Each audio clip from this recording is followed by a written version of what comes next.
Well, you know, I've done a lot of sequels. Society was a failure when it came out.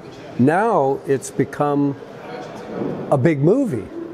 So if Society had been a big success, then I probably wouldn't have been doing sequels. I probably would have gotten the first ones. But I didn't, but I wanted to, I felt like anytime I had a chance to make a movie, that was good. And if I could make a sequel to something I liked, then that's great. You know, I don't have any problem with that. Some people say, no, I don't do sequels. I don't have that problem. When I did a sequel to Reanimator, The Bride of Reanimator, I wanted it to really be like Reanimator. So I really studied how to do that. Forget it, Dad. She's just an assembly of dead tissue. H.P. Lovecraft's Bride of Reanimator. But when I got a chance to make the sequel to Return of the Living Dead, I thought Return of the Living Dead is a great movie. Fantastic. And Night of the Living Dead's fantastic. Night of the Living Dead. So the writer of Night of the Living Dead was John Russo, and he kept the sequel rights to the name Living Dead. But Romero made Dawn of the Dead. So Dawn of the Dead was the sequel to Night of the Living Dead. Day of the Dead was the second sequel to Night of the Living Dead. But then John Russo sold the rights to Return of the Living Dead to just a speculator, a producer who's a speculator. So he made that movie with Dan O'Bannon, and Dan worked with John Russo. But Dan O'Bannon didn't make it like Night of the Living Dead. He did his own idea.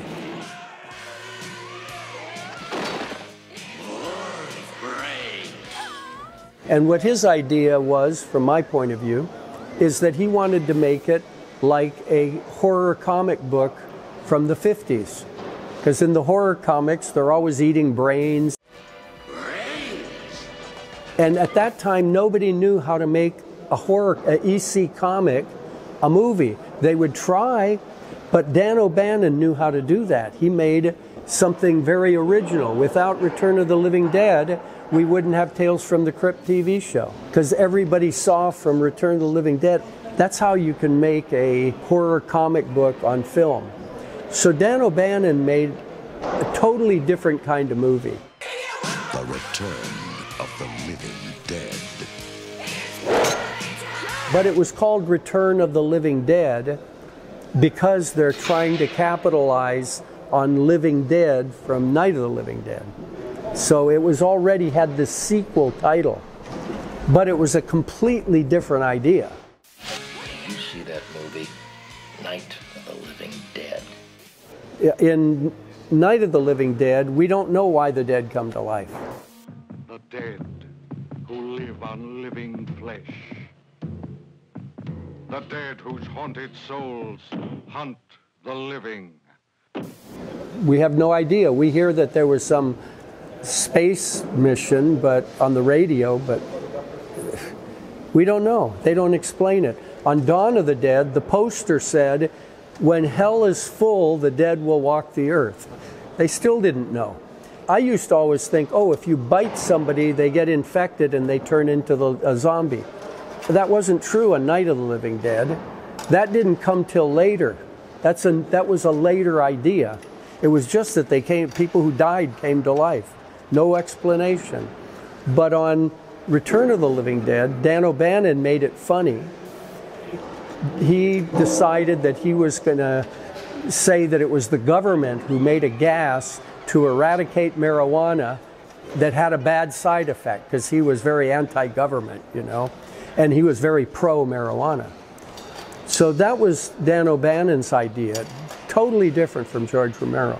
So when they made a sequel to Return of the Living Dead, then that was financed by Japanese money, that sequel, and they wanted it to have the same characters as the first one, who had already been dead and chopped up and everything. and the same actors.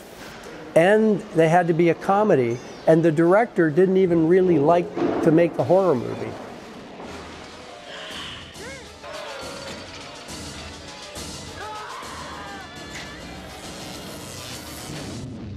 Return of the Living Dead, Part 2. So it wasn't really working, and so the value of the franchise went way down. So far down that I got a chance to make it. This is like 1991, right? I said, there's too many zombie movies. What can you do that's different? And so I thought, well, I'll make the zombie the main character. If the zombie's the main character, then it'll change the idea. Then it'll change it. It'll be different. And so then instead of it just being about zombies coming at people. And then the second thing was that I had also made Bride of Reanimator. And at the end of Bride of Reanimator, the last 15 minutes has the bride. She's the best character, and I only put her in the very end. I said I should do a movie that's all about her. There is my creation. So those were the two ideas. Then the company said, okay, you direct the sequel because it's not of any value anymore. You can do what you want. And I said, well, I knew the second one, and I loved both of the movies. I loved Night of the Living Dead, which I consider to be the beginning of the modern horror era. I think when you're breaking down movie eras, Night of the Living Dead is the border between the past and the present in horror. So I thought, wow, this is really great. But what I'm making is the second sequel to the alternate sequel to Night of the Living Dead. And so then what I tried to do for the tone, first I asked the company, I said, what do you require? Because I had to find a writer and develop the script. And I said, what do you require for the movie? Do I have to use the characters from the first movie? And they said, nope. I said, well, do I have to use the actors from the first movie? They said, if you could, but it's not important. I said, well, what do I have to do? Does it have to be funny? They said, no, it doesn't have to be funny. I said, well, what do you require? And they said, we require two things, the trioxin gas and brain eating. Now that she's dead, he's frightened to live without her. I wanted it to be between Return of the Living Dead and Night of the Living Dead, because in my mind, I'm trying to reconcile the two movies. I want this movie to be a mix.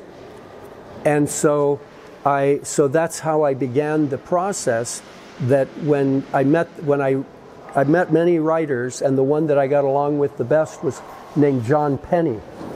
And so we started working, and he did a pitch. So his idea was this Romeo and Juliet story, and the kid's father is a military guy making military fighting units out of the living dead. And I went, this is a great idea. It came back to life. We gotta get out of here. And tonight, fate will put their promises to the test.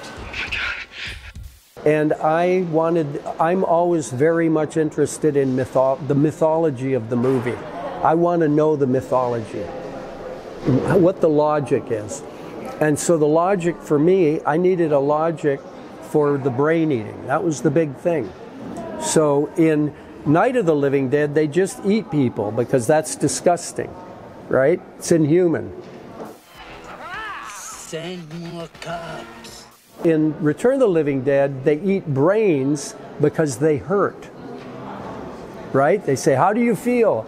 It hurts. Why do you eat people? Not people, brains. So that's horror. It hurts to be a living dead. I feel so hungry. So the logic that I came up with was that when the dead come to life, when they're brought back to life, they're alive, but they're not growing. What's dying first is the nerves, because the nerves in your body are the most delicate part, and that's the first thing that dies, is the nerves. So what they're doing, the living dead aren't eating you because they want your blood or they want your flesh. They want the nerves, because their nerves are dying. And where are the most nerves? Your brain is the big nerve. In Beyond Reanimator, I use the same theme of why is it bad to be reanimated? Because the body loses so many grams when it dies. Okay, some people call it the soul. But Herbert West says, no, it's nanoplasmic energy, and that's what tells the cells how to grow. And if you don't have it, your cells they can't grow. And if you're not growing, you're dying. And that's why being reanimated is bad, and that's why Herbert West has to collect the NPE from the rat or from the warden and put it in. Hey, got any more? Let's say you've had enough. In the Return of the Living Dead 3, it's serious like Night of the Living Dead, but the Living Dead are comic book characters. That's the Dan O'Bannon version. So I wanted to have those kind of crazy kind of images, because I like that anyway, but I wanted it to have the seriousness of the sister and her brother, you know, it's going to kill him. And that was how that's why the tone of it is like that. If she attacks him, he becomes like her. So then I tried to come up with a logic that mixes Night of the Living Dead and Return of the Living Dead. And of course, if I made it funny like Return of the Living Dead, it wouldn't be a sequel to Night of the Living Dead. If I put in the brain eating and the trioxin and make the effects like fun, you know, the real kind of horror comic effects, then it's not like Night of the Living Dead or Dawn of the Dead. It's more like Dan O'Bannon. So that was my way of trying to mix the two. I just get a little confused sometimes.